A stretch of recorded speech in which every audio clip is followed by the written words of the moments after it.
Hello friends, welcome to our channel Nimchi Nisha. তো guys, আজকে একটা রান্নার ভিডিও নিয়ে চলে এসেছি। তো আজকের রান্নাটা দেখে বুঝতেই পেরে গেছো, আজকে হবে এগ কারি। তো এগ কারি কীভাবে আমার স্টাইলে করি তো সেটাই তোমাদের সাথে শেয়ার করবো। তো ওখানে ফার্স্টে ডিমটা ভেজে নিয়েছিলাম অন্য একটা কড়াই।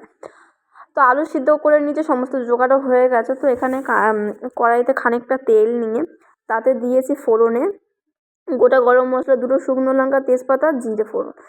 তো এটা লাল লাল করে হয়ে যাওয়ার পরে আমরা এখানে পেঁয়াজটা দিয়ে দিচ্ছি। তো পেঁয়াজটা দিয়ে ভালো করে নাড়াচাড়া করব। তো বেশ খানিকটাই পেঁয়াজ দিয়েছি। তো বেশি করে পেঁয়াজ দিলে কী হয়, টেস্টটা বেশি হয়। তো যাই হোক, এখানে আমি বেশ খানিকটা আদা রসুন পেস্ট দিয়েছি পরিমাণ মতো। আমি যেহেতু 15টা ডিমের এগ কারি করছিলাম, তো যাই হোক তো সেই পরিমাণে আমি আদা রসুন নিয়েছি। তো এই আদা রসুনটা ভালো করে কষিয়ে দেবো।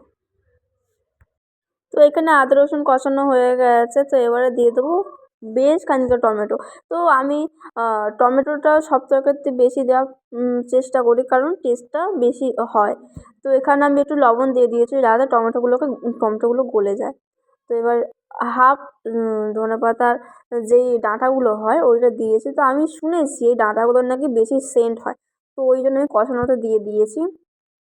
তো এখানে দিয়ে দিয়েছি, ভালো করে মশলা কষানো হয়ে গেছে।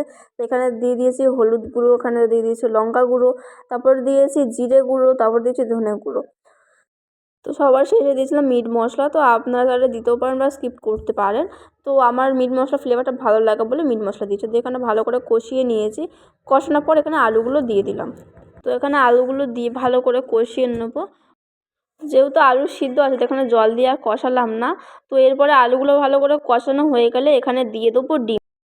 তো ডিমটা দিয়ে দেবো। এবার ডিম দেওয়ার পরে এখানে একটু ভালো করে কষিয়ে নেবো। তো অনেকে ডিমটা ঝোল ফোটার সময় দেয়, কিন্তু আমি একটু অন্য স্টাইলে করে আমি আলু ডিমটাকে একসাথেই কষিয়ে নিই। তো এখানে ভালো করে আলু আর ডিমটা কষানো হয়ে গেছে। এবার দিয়ে দেবো পরিমাণ মতো জল। তো পরিমাণ মতো এখানে জল দিয়ে দিয়েছি, যেহেতু আমি এখানে মাখা মাখা করবো।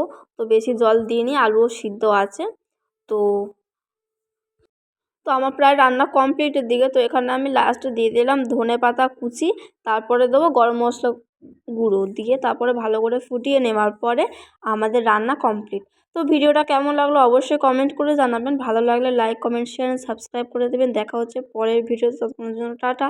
সবাই সুস্থ থাকবেন, ভালো থাকবেন, এইভাবেই আমার পাশে থাকবেন।